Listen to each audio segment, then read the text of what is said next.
Seeds of the Dusk by Raymond Z. Gallun.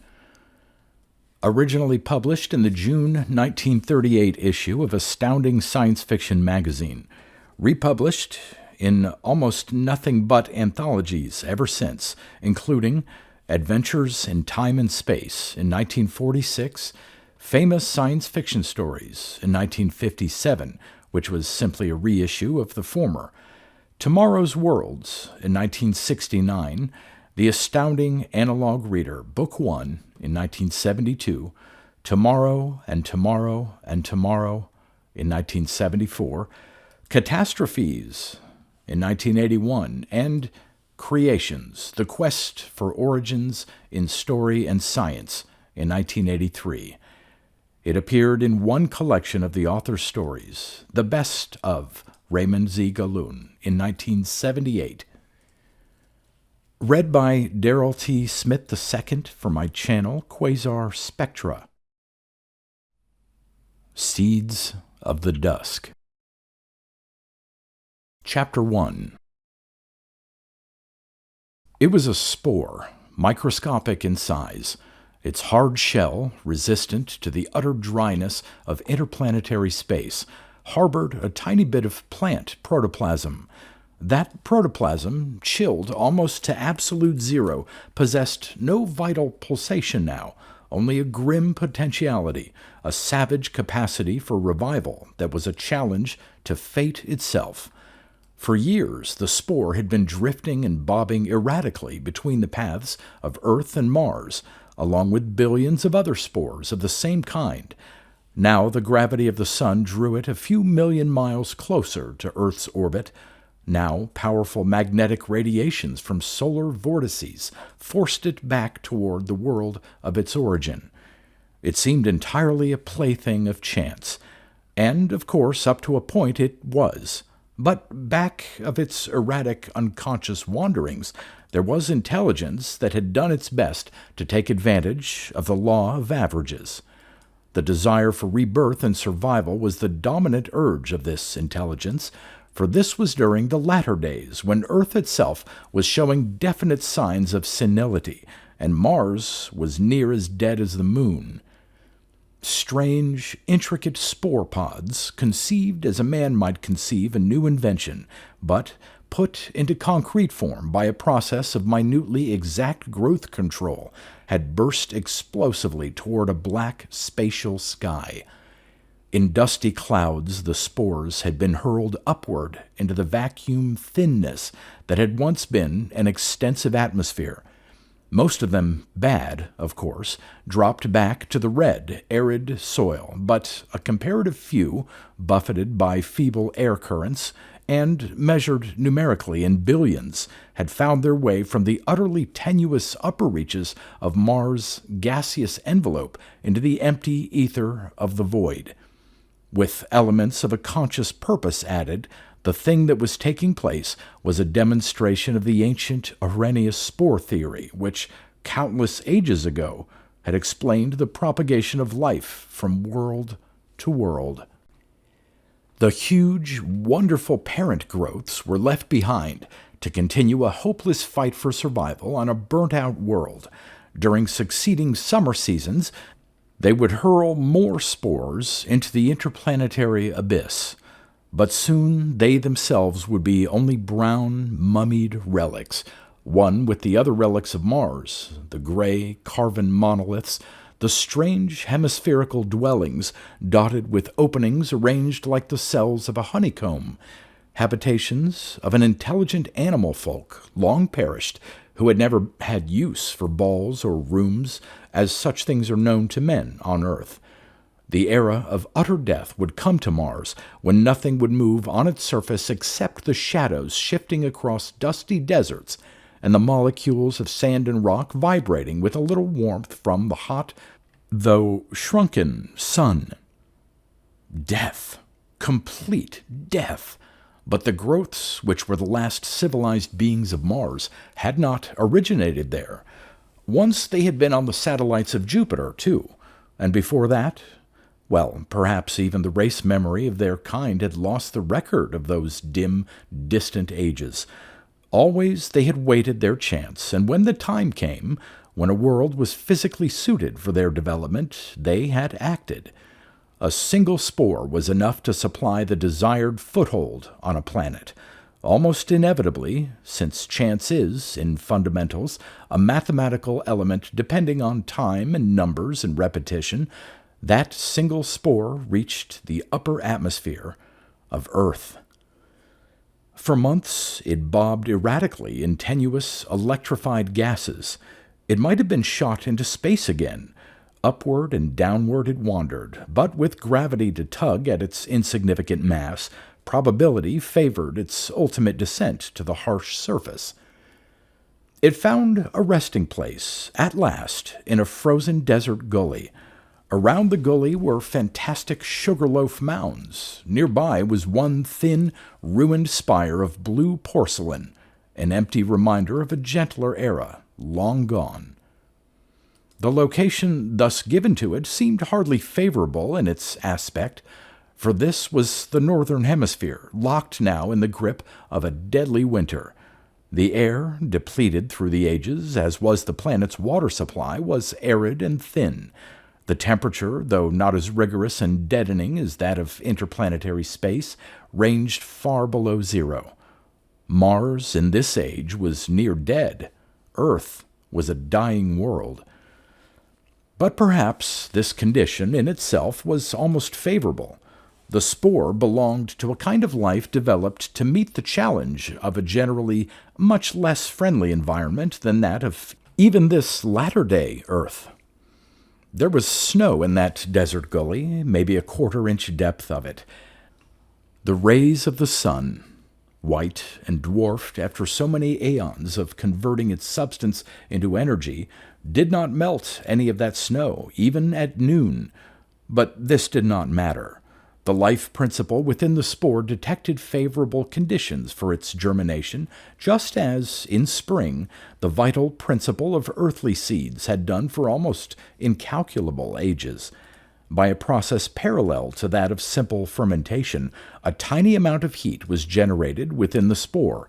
A few crystals of snow around it turned to moisture, a minute quantity of which the alien speck of life absorbed. Roots finer than spiderweb grew, groping into the snow. At night, they were frozen solid, but during the day they resumed their brave activity. The spore expanded, but did not burst, for its shell was a protecting armor which must be made to increase in size gradually without rupture. Within it, intricate chemical processes were taking place. Chlorophyll there was, absorbing sunshine and carbon dioxide and water. Starch and cellulose and free oxygen were being produced. So far, these processes were quite like those of common terrestrial flora. But there were differences. For one thing, the oxygen was not liberated to float in the atmosphere. It had been ages since such lavish waste had been possible on Mars, whose thin air had contained but a small quantity of oxygen in its triatomic form, ozone, even when Earth was young. The alien thing stored its oxygen, compressing the gas into the tiny compartments in its hard, porous outer shell. One reason was simple. Oxygen, combining with starch in a slow, fermentive combustion, could produce heat to ward off the cold that would otherwise stop growth. The spore had become a plant now. First, it was no bigger than a pinhead. Then it increased its size to the dimensions of a small marble, its fuzzy, green-brown shape firmly anchored to the soil itself by its long, fibrous roots. Like any terrestrial growth, it was an intricate chemical laboratory where transformations took place that were not easy to comprehend completely. And now, perhaps, the thing was beginning to feel the first glimmerings of a consciousness, like a human child rising out of the blurred, unremembering fog of birth. Strange, oily nodules scattered throughout its tissues, connected by means of a complex network of delicate white threads, which had the functions of a nervous system, were developing and growing, giving to the spore plant from Mars the equivalent of a brain. Here was a sentient vegetable in the formative stage. A sentient vegetable? Without intelligence, it is likely that the ancestors of this nameless invader from across the void would long ago have lost their battle for survival. What senses were given to this strange mind by means of which it could be aware of its environment? Undoubtedly, it possessed faculties of sense that could detect things in a way that was as far beyond ordinary human conception as vision is to those individuals who have been born blind. But in a more simple manner, it must have been able to feel heat and cold and to hear sounds, the latter perhaps by the sensitivity of its fine cilia-like spines, and certainly it could see in a way comparable to that of a man, for scattered over the round body of the plant and embedded deep in horny hollows in its shell were little organs, lensed with a clear vegetable substance. These organs were eyes, developed perhaps from far more primitive light-sensitive cells, such as many forms of terrestrial flora possess. But during those early months, the spore plant saw little that could be interpreted as a threat swiftly to be fulfilled. Winter ruled, and the native life of this desolate region was at a standstill. There was little motion except that of keen, cutting winds, shifting dust, and occasional gusts of fine, dry snow. The white, shrunken sun rose in the east to creep with protracted slowness across the sky, shedding but the barest trace of warmth. Night came, beautiful and purple and mysterious, yet bleak as the crystalline spirit of an easy death. Through the ages, Earth's rate of rotation had been much decreased by the tidal drag of solar and lunar gravities. The attraction of the moon was now much increased, since the satellite was nearer to Terra than it had been in former times. Because of the decreased rate of rotation, the days and nights were correspondingly lengthened. All the world around the spore plant was a realm of bleak, unpeopled desolation. Only once, while the winter lasted, did anything happen to break the stark monotony. One evening, at moonrise, a slender metal car flew across the sky with the speed of a bullet.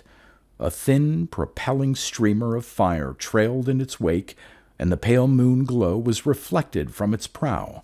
A shrill, mechanical scream made the rarefied atmosphere vibrate as the craft approached to a point above the desert gully, passed, and hurtled away, to leave behind it only a startling silence and an aching memory. For the spore plant did remember.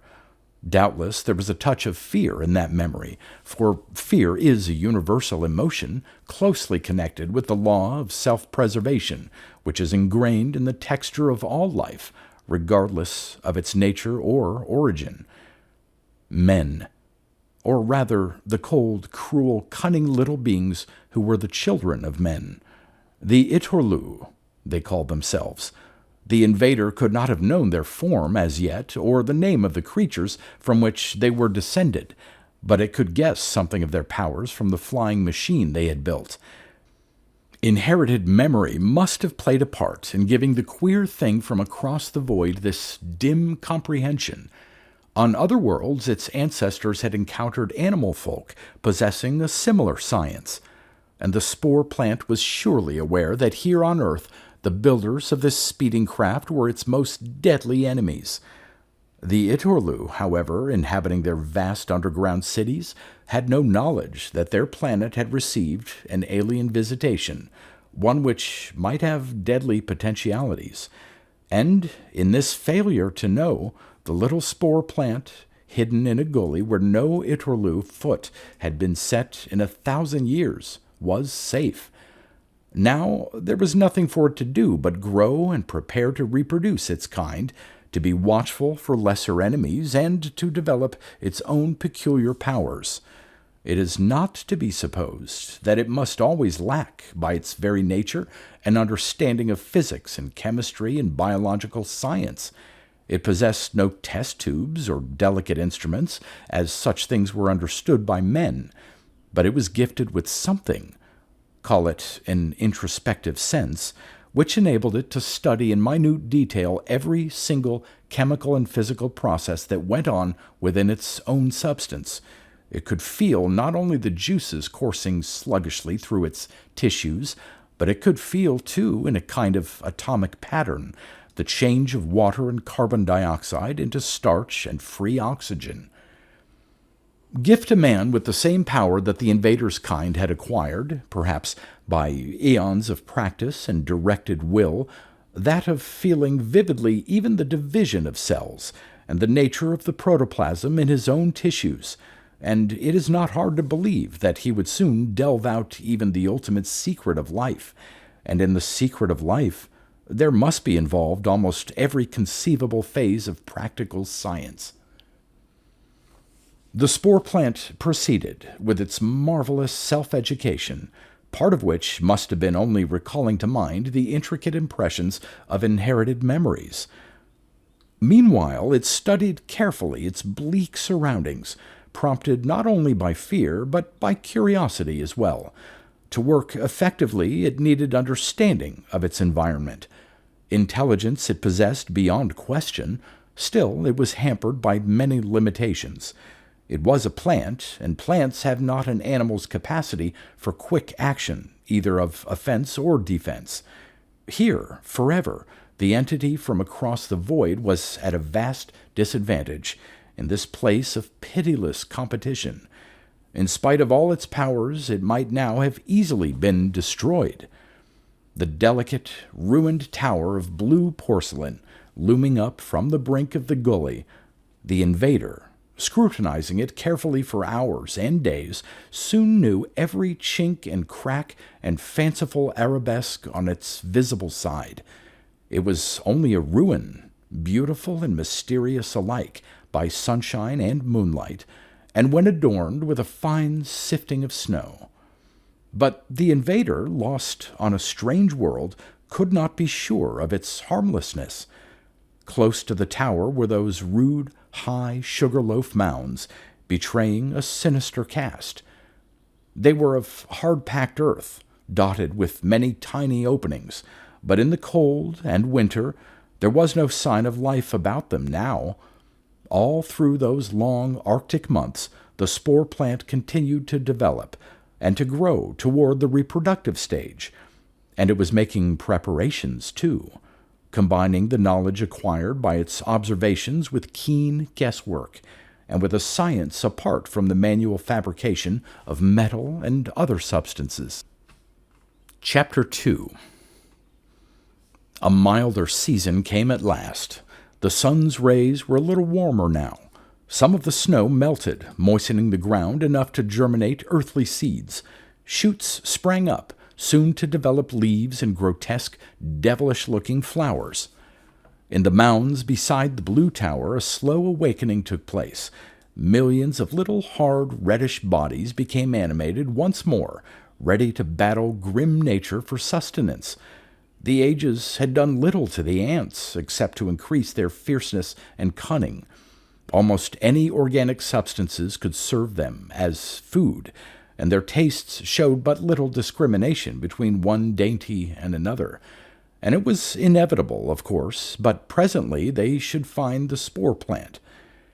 Nor were they the latter's only enemies, even in this desert region. Of the others, Caw and his black-feathered brood were the most potent makers of trouble, not because they would attempt active offense themselves, but because they were able to spread news far and wide. Caw wheeled alone now, high in the sunlight, his ebon wings outstretched, his cruel, observant little eyes studying the desolate terrain below. Buried in the sand, away from the cold, he and his mate and their companions had slept through the winter. Now Caw was fiercely hungry. He could eat ants if he had to, but there should be better food available at this time of year. Once his keen eyes spied gray movement far below.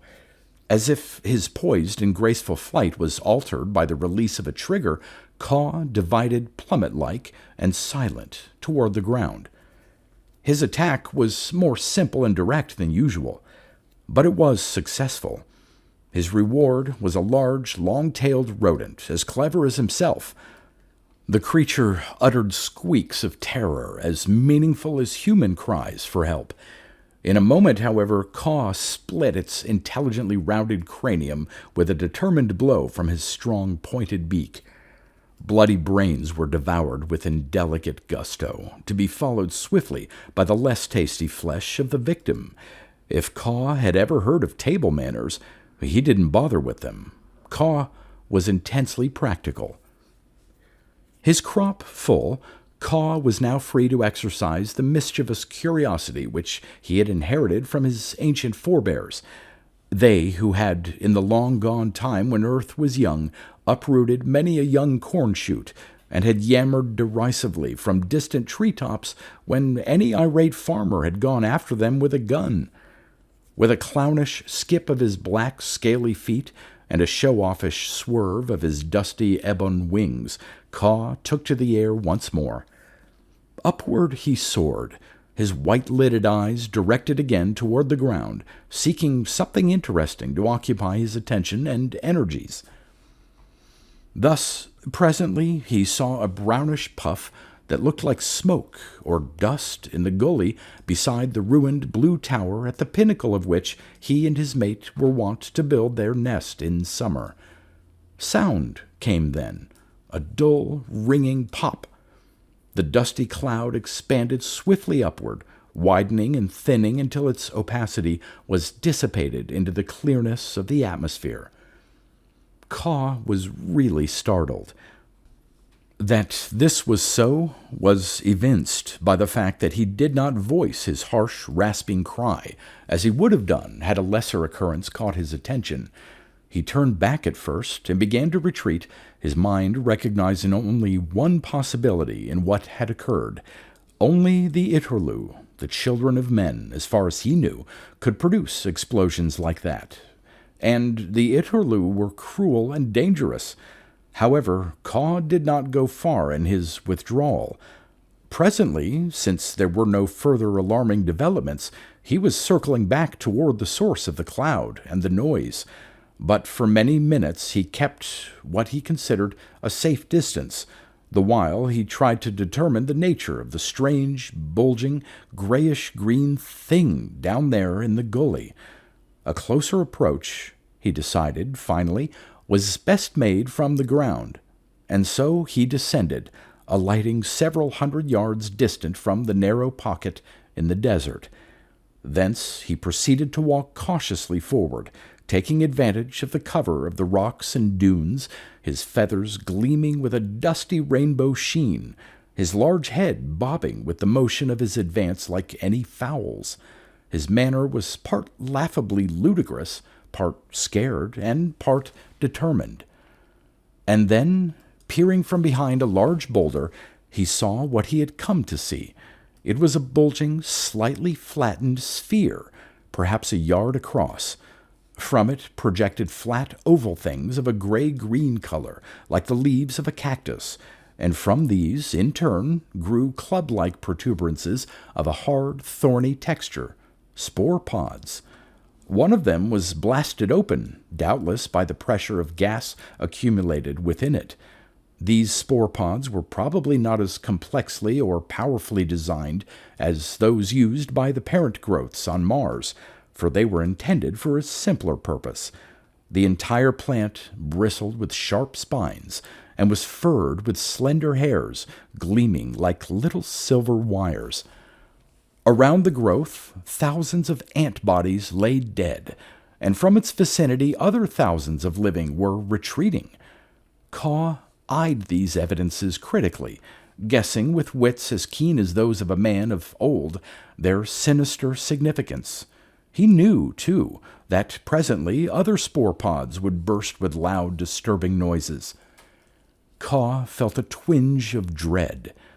Evolution, working through a process of natural selection, and in these times of hardship and pitiless competition, putting a premium on intelligence, had given to his kind a brain power far transcending that of his ancestors. He could observe and could interpret his observations with the same practical comprehension which a primitive human being might display.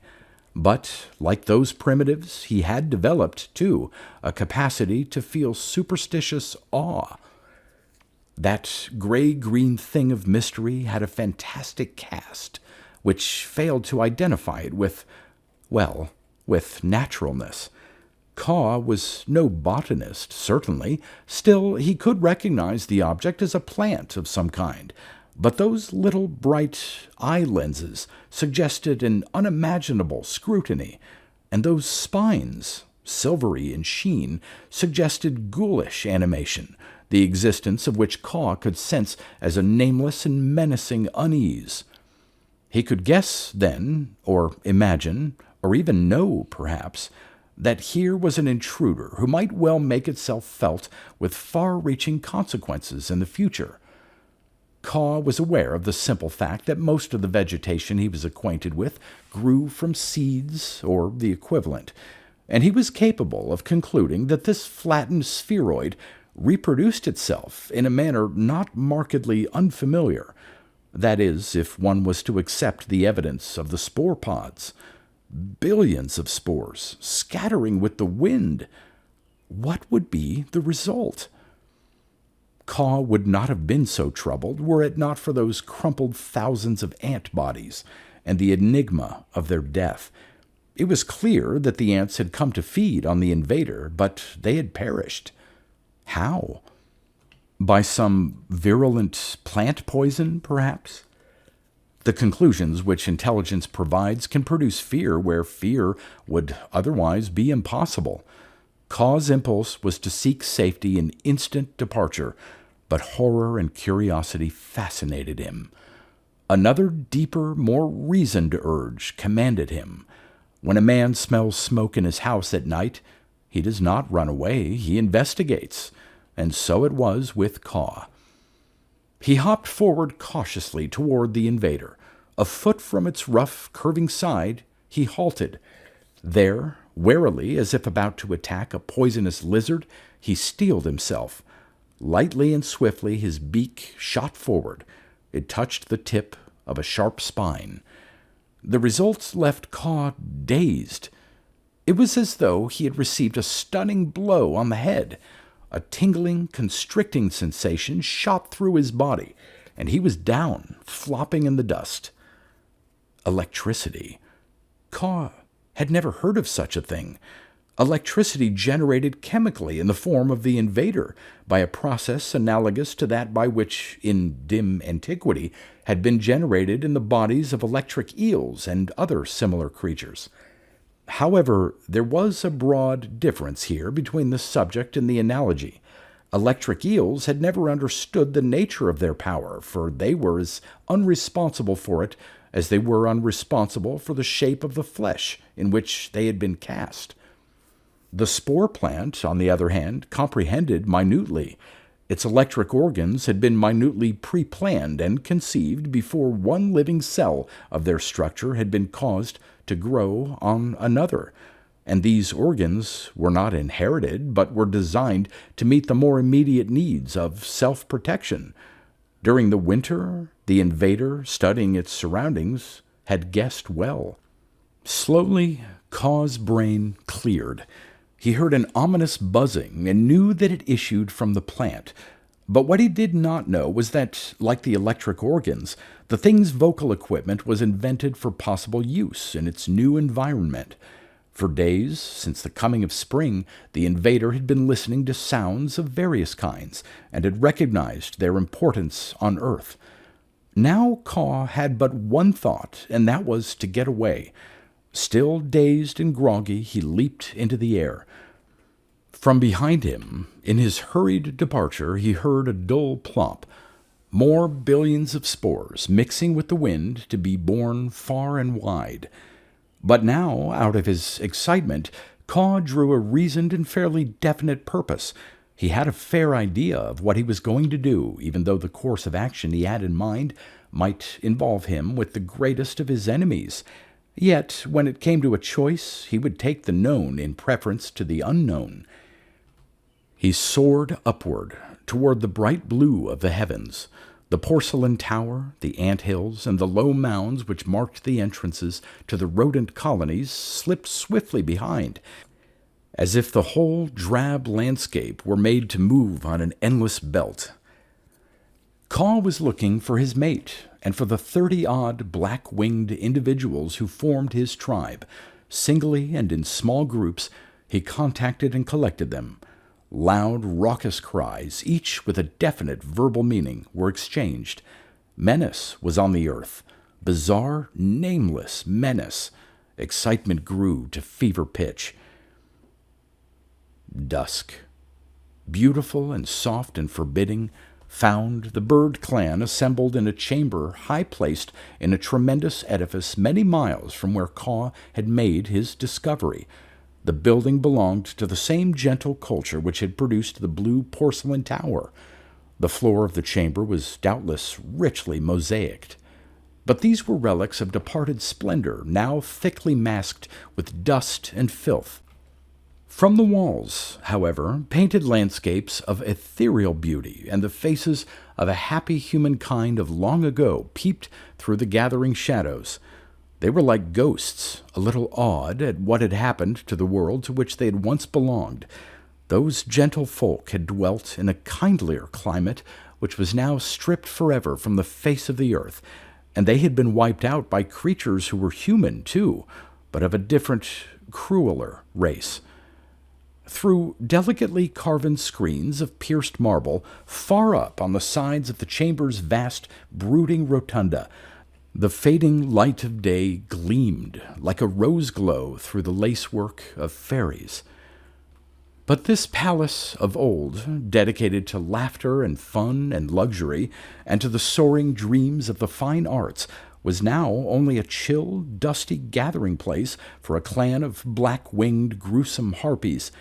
They chuckled and chattered and cawed like the crows of dead eras, but these sounds, echoing eerily beneath the cloistered arches, dim and abhorrent in the advancing gloom of night, differed from that antique yammering. It constituted real, intelligent conversation. Caw, perched high on a fancifully wrought railing of bronze, green with the patina of age, urged his companions with loud cries and with soft, pleading notes. In his own way, he had some of the qualities of a master orator, but as all through an afternoon of similar arguing, he was getting nowhere. His tribe was afraid, and so it was becoming more and more apparent that he must undertake his mission alone. Even Tika, his mate, would not accompany him. At last Caw ruffled his neck feathers and shook his head violently in an avian gesture of disgust. He leaped from his perch and shot through a glassless window with an angry scream that was like the curse of a black ghoul. It was the first time that he had ever undertaken a long journey at night, but in his own judgment necessity was such that no delay could be tolerated. The stars were sharp and clear, the air chill and frosty. The ground was dotted sparsely with faint glimmerings from the chimneys of the crude furnaces which, during the colder nights of spring and fall, warmed the underground rodent colonies. After a time, the moon rose, huge and yellow, like the eye of a monster. In that bloom and silence, Caw found it easy to feel the creeping and imperceptible yet avalanching growth of horror. He could not be sure, of course, that he was right in his guess that the mission he had undertaken was grimly important, but his savage intuition was keen. The Atorlu, the children of men, he must see them and tell them what he knew. Caw was aware that the Atorlu had no love for any but themselves, but they were more powerful than the winds and the movements of the sun and moon themselves. They would find a swift means to defeat the silent danger. And so, till the gray dawn, Caw flew on, covering many hundreds of miles, until he saw a low dome of metal capping a hill. The soft half-light of early morning sharpened its outlines to those of a beautiful ebon silhouette, peaceful and yet forbidding. Beneath it, as Kaw knew, was a shaft leading down to the wondrous underworld of the Etorlu, as intriguing to his mind as a shadowland of magic. Fear tightened its constricting web around Kaw's heart, but retreat was something that must not be. There was too much at stake ever to permit a moment of hesitation. Kaw swung into a wide arc, circling the dome. His long wings, delicately poised for a soaring glide, did not flap now, but dipped and rose to capture and make use of the lifting power of every vagrant wisp of breeze. And from his lungs issued a loud, raucous cry. "Etorlu!" he screamed. "Etorlu!" The word, except for its odd, parrot-like intonation, was pronounced in an entirely human manner. Kaw, in common with his crow ancestors, possessed an aptitude for mimicry of the speech of men. Tensely, he waited for a sign as he swung lower and nearer to the dome. Chapter 3. Zar felt irritable. He did not like the lonely surface vigil and the routine astronomical checkings that constituted his duty. All night he'd sat there at his desk with signal lights winking around him, helping surface watchers at the other stations check the position of a new meteor swarm by means of crossing beams of probe rays. Angles, distances, numbers. Zar was disgusted. Why didn't the construction crews hurry? The whole race could have been moved to Venus long ago and might just as well have been. For as far as Zar could see, there was no real reason to retain a hold on the burnt-out Earth. The native Venusians should have been crushed a century back. There wasn't any reason why this pleasant task shouldn't have been accomplished then. No reason except stupid official inertia. The sound of a shrill bird cry throbbing from the pickup diaphragm on the wall did not add any sweetening potion to Zar's humor. At first he paid no attention, but the insistent screaming of the name of his kind, "Etorlu! Etorlu!" at length aroused him to angry action. His broad, withered face, brown and hideous and goblin-like, twisted itself into an ugly grimace. He bounded up from his chair and seized a small pistol-like weapon. A moment later he was out on the sandy slopes of the hill, looking up at the black shape that swooped and darted timidly close to his head. On impulse, Zar raised his weapon, no thought of compassion in his mind. But Kaw screamed again, "Etorlu! Loa!" In Zar's language, Loa meant danger, very emphatically. Zar's hand, bent on execution, was stayed, for the moment at least. His shrewd little eyes narrowed, and from his lips there issued yammering sounds which constituted an understandable travesty of the speech of Kaw's kind. "Speak your own tongue, creature," he ordered sharply. "I can understand." Still swooping and darting nervously, Kaw screamed forth his story, describing in quaint manner the thing he had seen, employing comparisons such as any primitive savage would use. In this way the invader was like a boulder, in that way it was like a thorn cactus, and in other ways it resembled the instruments of death which the Etorlu employed. In all ways it was strange, and unlike anything ever seen before. And Zar listened with fresh and calculated attention, getting from this bird creature the information he required to locate the strange miracle. Kaw was accurate and clear enough in giving his directions. Zar might have forgotten his inherent ruthlessness where his feathered informer was concerned, had not Kaw become a trifle too insistent in his exhortations to action. He lingered too long and screamed too loudly.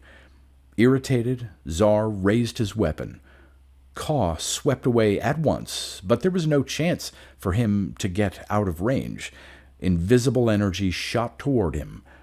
Black feathers were torn loose and floated aflame in the morning breeze. Kaw gave a shrill shriek of agony and reproach. Erratically, he wavered to the ground. Czar did not even glance toward him, but retraced his way leisurely into the surface dome. An hour later, however, having received permission from his superiors, he had journeyed across those hundreds of miles to the gully beside the blue porcelain tower, and there he bent over the form of the invader. Czar was somewhat awed. He had never been to Mars. For 200,000 years or more, no creature from Earth had ever visited that planet. The Atorlu were too practical to attempt such a useless venture, and their more recent predecessors had lacked some of the adventurous incentive required for so great and hazardous a journey.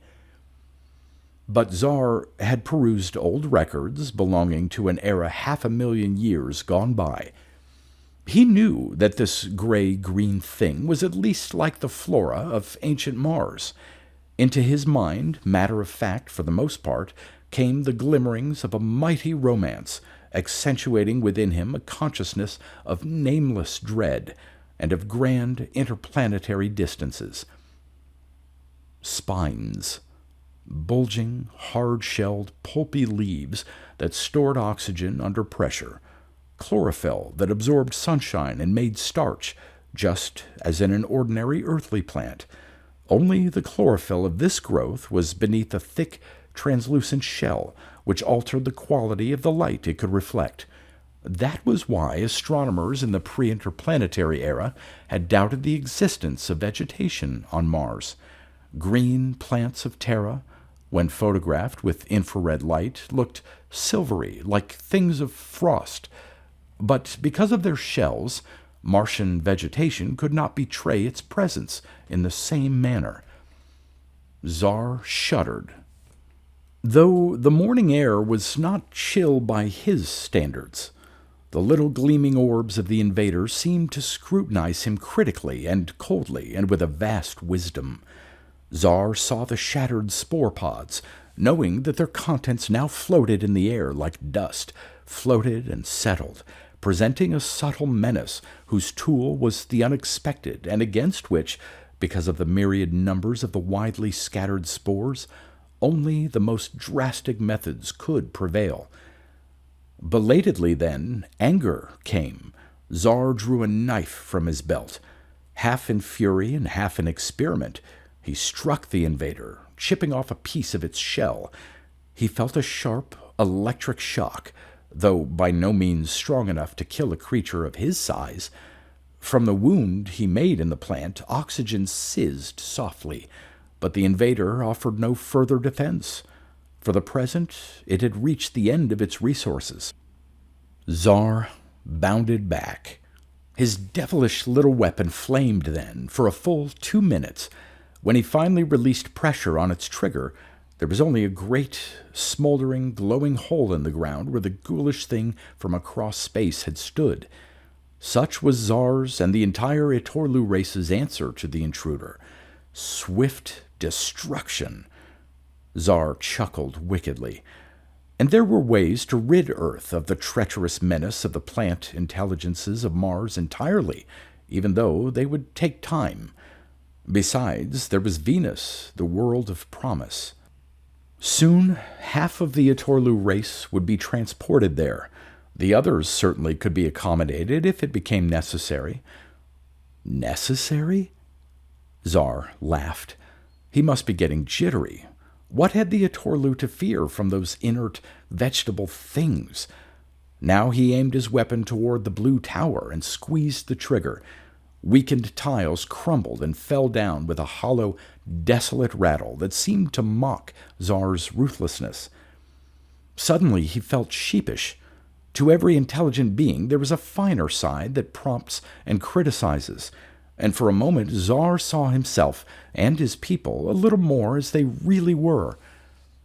Unlike the lesser creatures, the children of men had not advanced very much mentally. The ups and downs of history had not favored them. War had reversed the benefits of natural selection, destroying those individuals of the species best suited to carry it on to greater glory. Czar knew this. And perhaps his senseless assault upon the ruined building was but a subconscious gesture of resentment toward the people of long ago who had been kinder and wiser and happier. Czar regretted his recent act of destroying the spore plant. It should have been preserved for study, but now, well, what was done could not be changed. He entered his swift, gleaming rocket car. When he closed its cabin door behind him, it seemed that he was shutting out a horde of mocking, menacing ghosts. In a short while he was back at the surface station. Relieved there of his duty by another little brown man, he descended the huge cylindrical shaft which dropped a mile to the region that was like the realm of the Cyclops. Thrumming sounds, winking lights, shrill shouts of the workers, blasts of incandescent flame, and the colossal majesty of gigantic machines toiling tirelessly. In a vast, pillared plaza, the keels of spaceships were being laid, spaceships for the migration and the conquest. In perhaps a year, a brief enough time for so enormous a task, they would soar away from Earth, armed to the teeth. There would be thousands of the craft then, for all over the world, in dozens of similar underground places, they were in process of construction. Czar's vague fears were dissipated in thoughts of conquest to come, the Venus folk annihilated in withering clouds of flame, the glory of the Atorlu carried on and on. Chapter 4. Ka was not dead. That this was so was almost a miracle, made possible, perhaps, by a savage, indomitable will to live.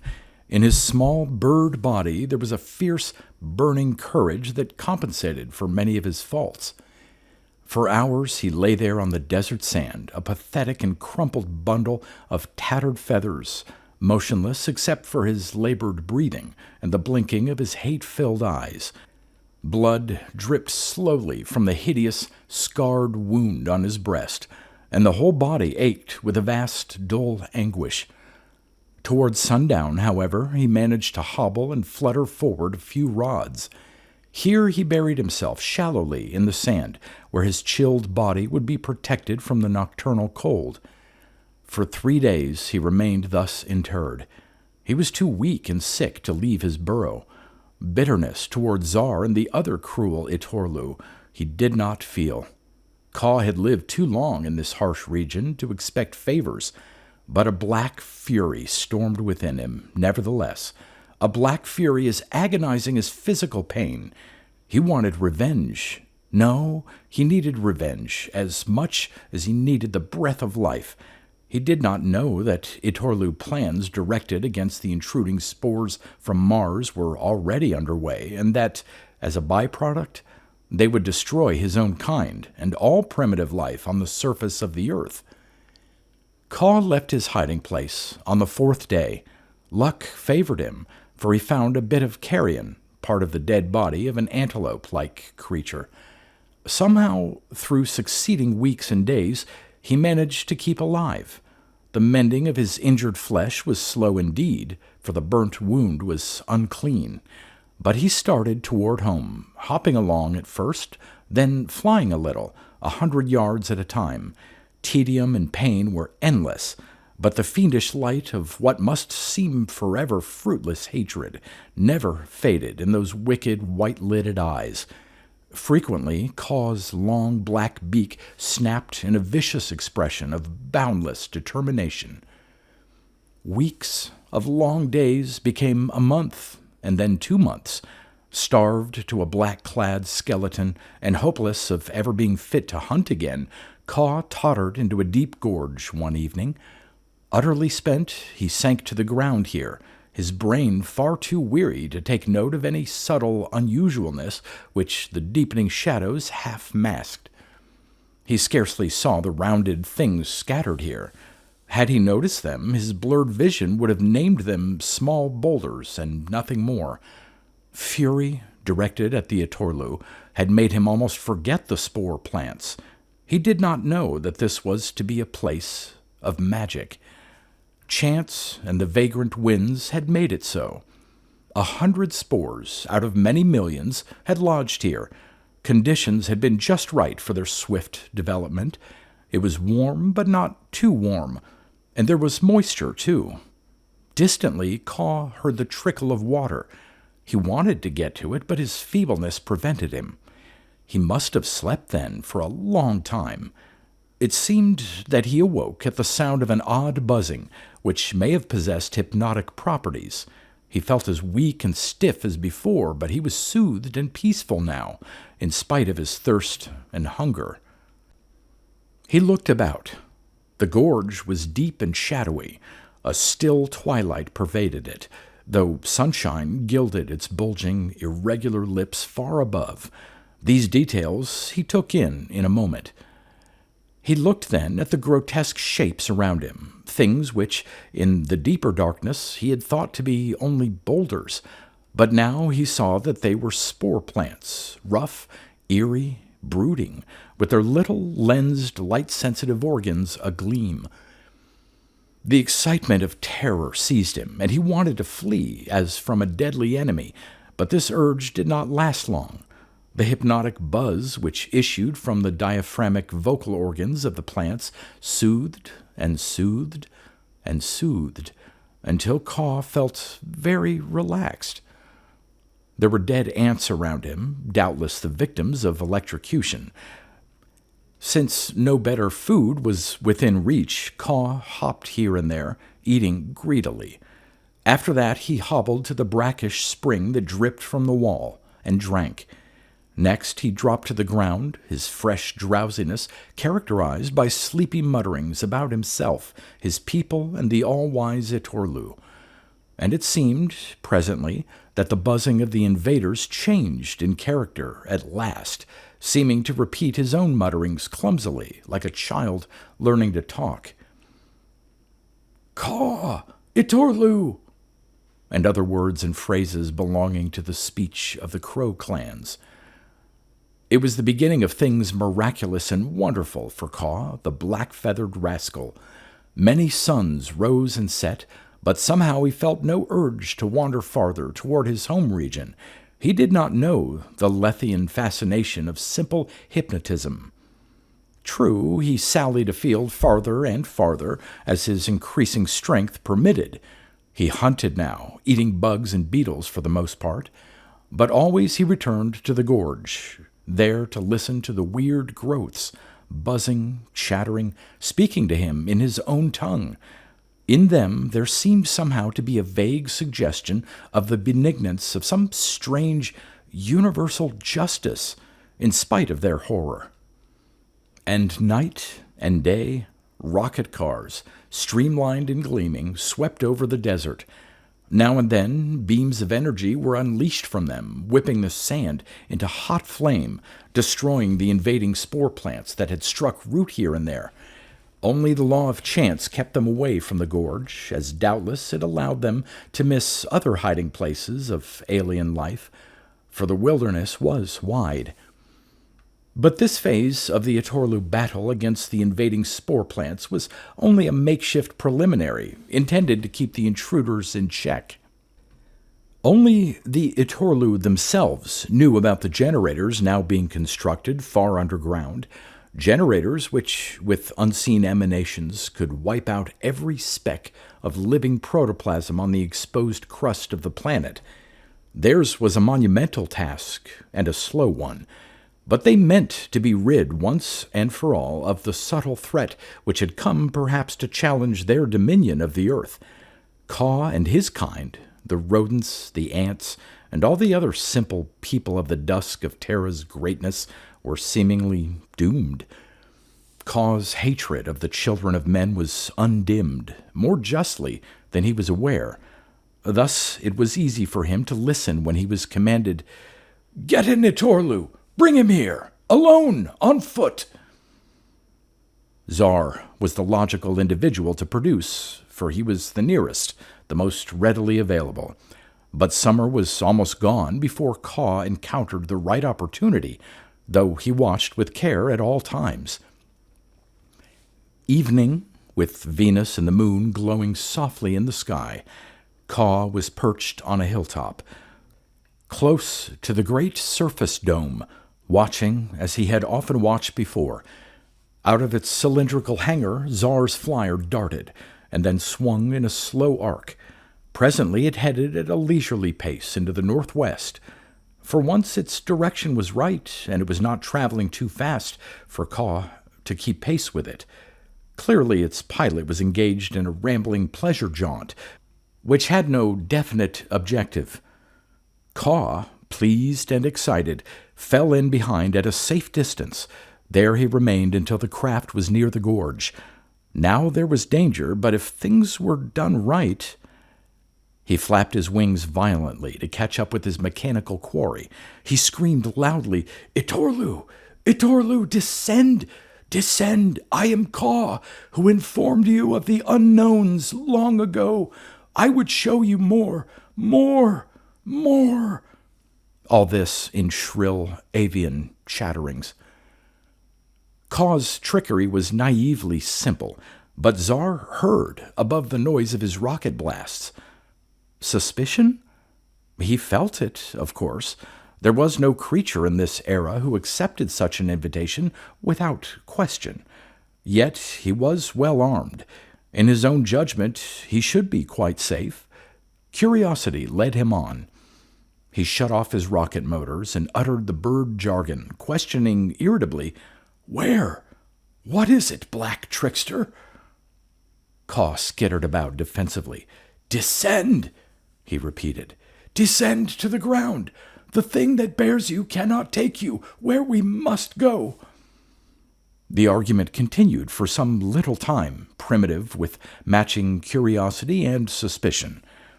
And meanwhile, in the gloomy gorge cut in vague geologic times by some gushing stream, entities waited patiently. Sap flowed in their tissues as in the tissues of any other vegetation, but the fine hairs on their forms detected sounds, and their light-sensitive cells served as eyes. Within their forms were organs equivalent to human nerve and brain. They did not use tools or metals, but worked in another way, dictated by their vast disadvantages when compared to animal intelligences. Yet they had their advantages too.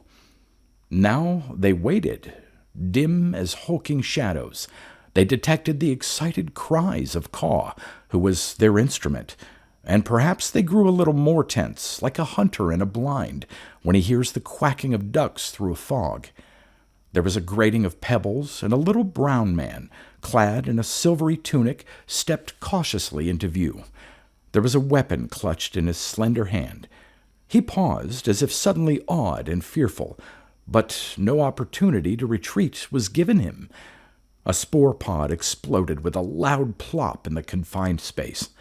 A mass of living dust filled the gorge, like a dense, opaque cloud, choking, blinding. Czar squeezed the trigger of his weapon impulsively. Several of the invaders were blasted out of existence. Stones clattered down from where the unaimed beam of energy struck the wall. Panic seized the little man, causing him to take one strangling breath. In a few moments he was down, writhing helpless on the ground. Choked by the finely divided stuff, his consciousness seemed to drop into a black hole of infinity. He, Czar, seemed about to pay for his misdeeds. With a mad fury, he heard the derisive screams of Kaw, who had tricked him. But he could not curse in return, and presently his thoughts vanished away to nothing. Awareness of being alive came back to him very slowly and painfully. At first he felt as though he had pneumonia, fever, suffocation, utter vagueness of mind. Had the spores germinated within his lungs, he would surely have died, but they did not. There, conditions were too moist and warm for them. Gradually, he coughed them up. He felt cold, with a bitter, aching chill, for the weather had changed with the lateness of the season. Fine snow sifted down into the gorge from clouds that were thin and pearly and sun-gilded. Each tiny crystal of ice glittered with 1,000 prismatic hues as it slowly descended. And the silence was deathly, bearing a burden of almost tangible desolation. In that burden there seemed to crowd all the antique history of a world, history whose grand movement shaded gradually toward stark, eternal death. Czar wanted to flee this awful place that had become like part of another planet. He jerked his body as if to scramble feebly to his feet. He found then that he was restrained by cord-like tendrils, hard as horn, and warm with a faint, fermentive, animal-like heat. Like the beat of a nameless pulse, tiny shocks of electricity tingled his flesh in a regular rhythm. It was clear to Czar that while he had been inert, the tendrils had fastened themselves slowly around him in a way that was half like the closing of an ancient Venus flytrap, carnivorous plant of old, and half like the simple creeping of a vine on a wall. Those constricting bonds were tightening now. Czar could feel the tiny thorns with which they were equipped biting into his flesh. He screamed in horror and pain. His cries echoed hollowly in the cold gorge. The snow slowly sifting, and the silence both seemed to mock, by their calm, pitiless lack of concern, the plight in which he found himself. And then a voice, chattering faintly in the language of Caw the Crow. "Be still. Peace. Peace. Peace. Peace. Peace." Gradually the sleepy tone quieted Czar, even though he was aware that whatever the invaders might do to him could bring him no good. Plants with voices, almost human voices, some sort of tympanic organs, hidden, perhaps, in some of those pulpy leaves, Czar judged. From the records of the old explanations of Mars, he knew a little about these intruders and their scheme of life. Organs with the functions of mechanical contrivances, conceived and grown as they were needed. An alien science adapted to the abilities and limitations of vegetative intelligences, intelligences that had never controlled the mining and smelting and shaping of metal. Czar, tight in the clutch of those weird monstrosities, realized some of their power. Strangely, it did not affect the hypnotic calm that wrapped him. Mars. These wondrous people of the dusk of worlds had survived all animal life on the red planet. They had spanned Mars in a vast, irregularly formed network, growing along dry riverbeds and the arms of vanished seas. They had not been mere individuals, for they had cooperated to form a civilization of a weird, bizarre sort.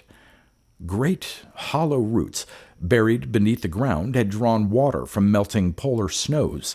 Those roots had been like water conduits.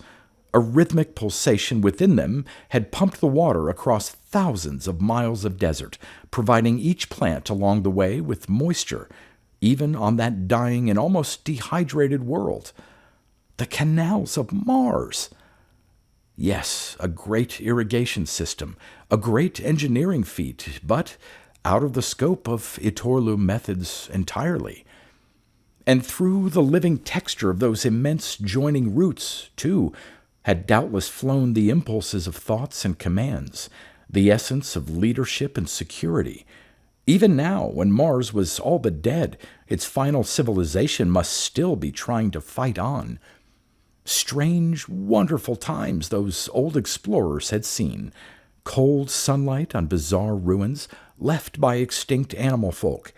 Thin air and Arctic weather, worse than that of Earth in the present age. Death everywhere except for those vegetative beings grouped in immense, spiny, ribbon-like stretches. Dim shapes at night under hurtling Phobos, the nearer moon, and Deimos, her leisurely sister. Czar did not know just how it had happened, but he had heard that only a few of those human adventurers had escaped from the people of Mars with their lives. Czar's thought rambled on in a detached way that was odd for him, Perhaps nature had a plan that she used over and over again. On Terra, the great reptiles of the Mesozoic period had died out to be replaced by mammals. Men and the children of men had become supreme at last. Succession after succession, according to some well-ordered scheme. In the desolate quiet of falling snow, tempered only by the muted murmur of the frigid wind, it was easy for Czar to fall prey to such a concept, particularly since he was held powerless in the grasp of the invaders. Tendrils, thorny, stinging tendrils, which must have been grown purposely to receive an Itorlu captive. Czar could realize then a little of the fantastic introspective sense which gave these beings a direct contact with the physical secrets of their forms, and in consequence a knowledge of chemistry and biology that was clearer than anything that an Itorlu might be expected to attain along similar lines. Czar wanted to shriek, but his awe and his weakness strangled him beyond more than the utterance of a gasping sigh. Then the mighty spirit of his kind reasserted itself. Czar was aware that most probably he himself would presently perish, but the Itorlu, his kind, his real concern, could never lose, not with all the mighty forces at their command. To suppose that they could be defeated by the sluggish intruders was against reason. In a matter of months, when the preparations for the vast purification process had been completed, Earth would be free of those intruders once more. Czar's brown face contracted into a leer of defiance that had a touch of real greatness. Brutality, force, cunning, and the capacity for quick action, those were the tools of the Itorlu, but they had strength too. Czar was no fool, no short-sighted individual who leaps to hasty, optimistic conclusions. But in a contest between the Itorlu and the invaders, there could be but a single outcome by any standard within Czar's reach. In this belief he was comforted, and his luck, presently, after long hours of suffering, seemed far better than he had any reason to hope for. The hard, thorny tendrils unquestionably were relaxing from about him a very little. He could not guess why, and in consequence he suspected subtle treachery, but he could find no reason to suppose that some hidden motive was responsible. All his avid energies were concentrated now on escape. He concluded that perhaps the cold had forced the slight vegetable relaxation, and he proceeded to make the best possible use of his chances. Sometime during the night his straining hands reached the hilt of his knife. Not long afterward, Czar clutched his blast gun. Czar limped stiffly to his flyer, cursing luridly, while behind him in the gorge red firelight flickered and wisps of smoke lanced into the frigid wind. Czar wished that Kaw was somewhere in sight to receive his wrath too. The ebon rascal had vanished. Winter deepened during succeeding days. The Itorlu in their buried cities felt none of its rigors, however. Czar had submitted to a physical examination after his weird adventure, and had been pronounced fit. And of all his people he seemed to toil the most conscientiously. The Venus Project. Soon the children of men would be masters of that youthful sunward planet, the green plains and jungles, and the blue skies of Venus. Soon, soon, soon! Czar was full of dreams of adventure and brutal pleasure. Periodically, the rocket craft of the Itorlu sallied forth from the cities to stamp out the fresh growth of the invaders. The oxygen-impregnated substance of their forms flamed in desert gullies and along the rims of shriveled salt seas, where the spore plants were trying to renew their civilization. Most of them did not get a chance even to approach maturity, but because even one mature survivor could pollute the earth with billions of spores, impossible to destroy otherwise, the purification process must be carried through. Spring again, and then midsummer. The spaceships were almost ready to leap Venusward on the great adventure. The generators, meant to spread life-destroying emanations over the crust and atmosphere above, stood finished and gleaming in the white-domed caverns that housed them. Czar looked at the magnificent, glittering array in the spaceship construction chamber of his native community with pride and satisfaction. "Tomorrow," he said to a companion, a fierce light in his eyes. The other nodded, the white glare of the atomic welding furnaces lighting up his features and betraying there a wolfish grin of pleasure. "Tomorrow," Czar repeated, an odd sort of vagueness in his tone. Chapter 5. Caw had long ago rejoined his tribe. Life during those recent months had been little different from what had been usual in the Crow clans for thousands of years. For purposes of safety, Caw had led his flock into a desert fastness where patrolling Itorlu flyers were seldom seen, and where only a few spore plants had yet appeared. His first intimation that all was not well was a haunting feeling of unease, which came upon him quite suddenly one day just before noon. His body burned and prickled uncomfortably, and he felt restless. Other than these dim evidences, there was nothing to betray the invisible hand of death. Emanations, originating in the generators of the Itorlu, far underground. But Caw was no physicist. He knew only that he and his fellows were vaguely disturbed. With Tika, his mate, and several of their companions, he soared high into the sky. There, for a time, he felt better. Far overhead, near the sun's bright disk, he glimpsed the incandescent streamers of Itorlu vessels, distant in space. And presently, with little attention, he saw those vessels. There were 5 in the group, turn back toward Earth. The advance in the strength of the deadly emanations was slow. Vast masses of rock covering the upper crust of the planet in a thin shell had to develop a kind of resonance to them before they could reach their maximum power.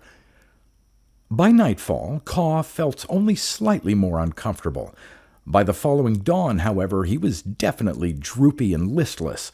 The gradual, worldwide process of purification advanced, directed at the invaders, but promising destruction to the less favored native life of Earth, too.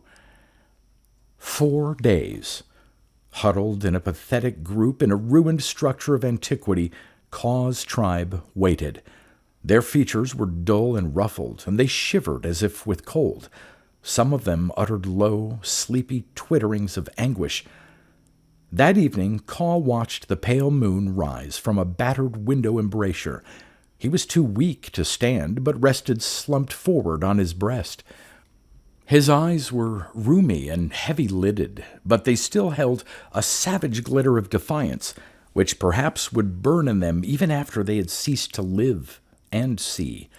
And Caw's clouded mind could still hazard a guess as to the identity of the author of his woes. Brave but impotent, he could still scream a hoarse challenge inspired by a courage as deathless as the ages. "Itorlu! Itorlu!"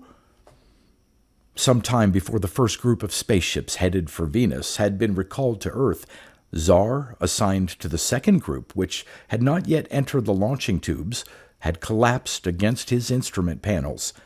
His affliction had come with a suddenness that was utterly abrupt.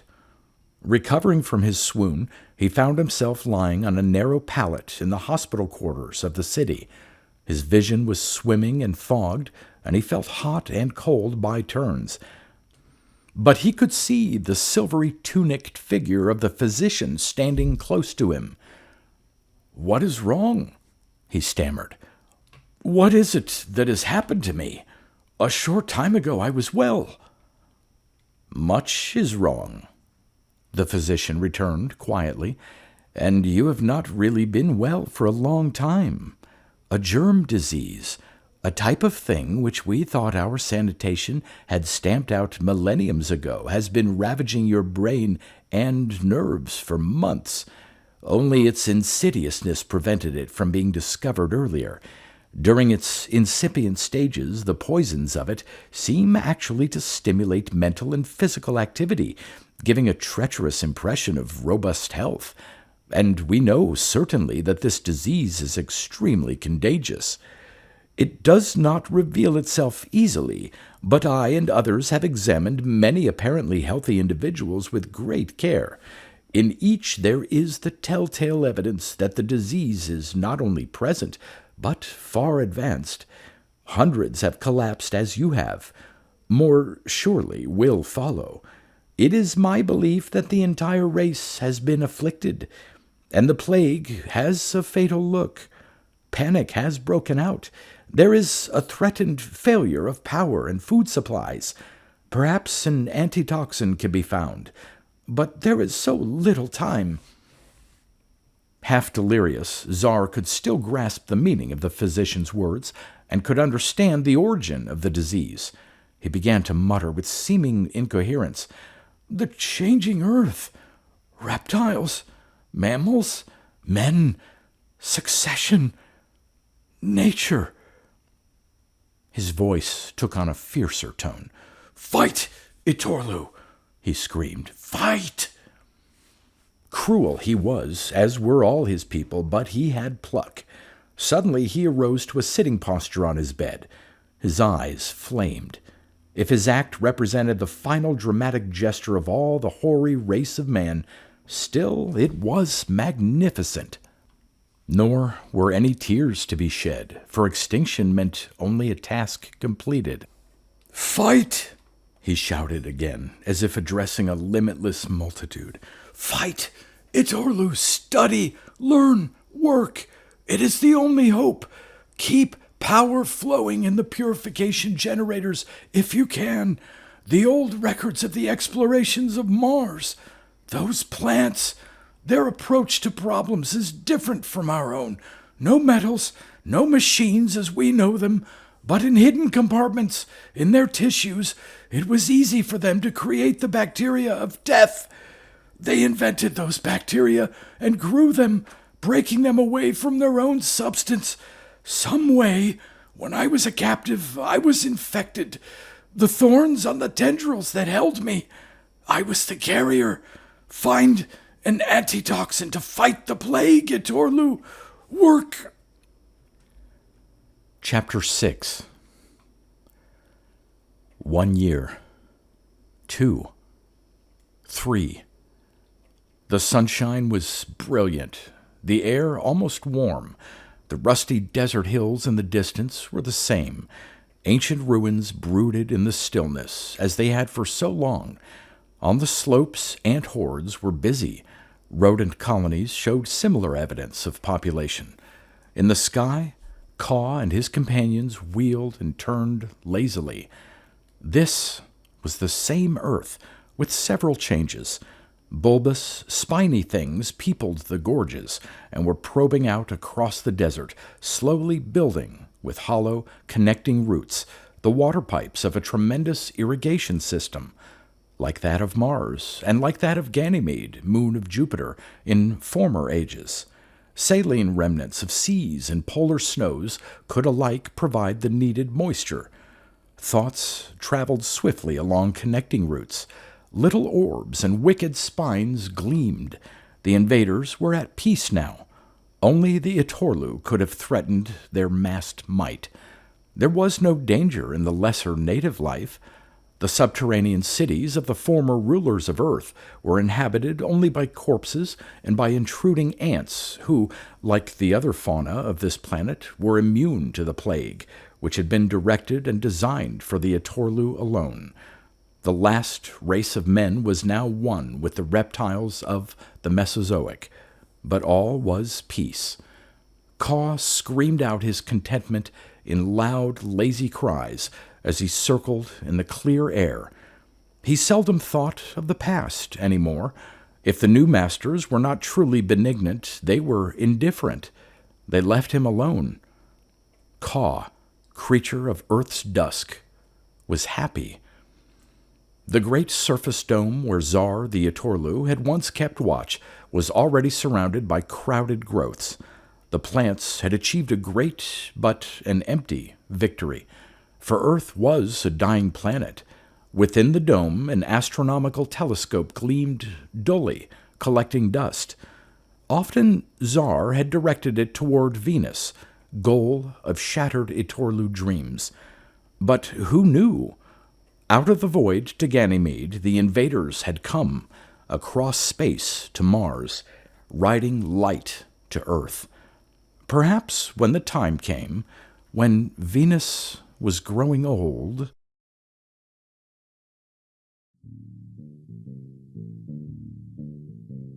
You've been listening to pre-1990s speculative fiction readings with a highlight on science fiction by Darrell T. Smith II. Please consider clicking the donation link in the description box. Thank you so much for your time and your imagination.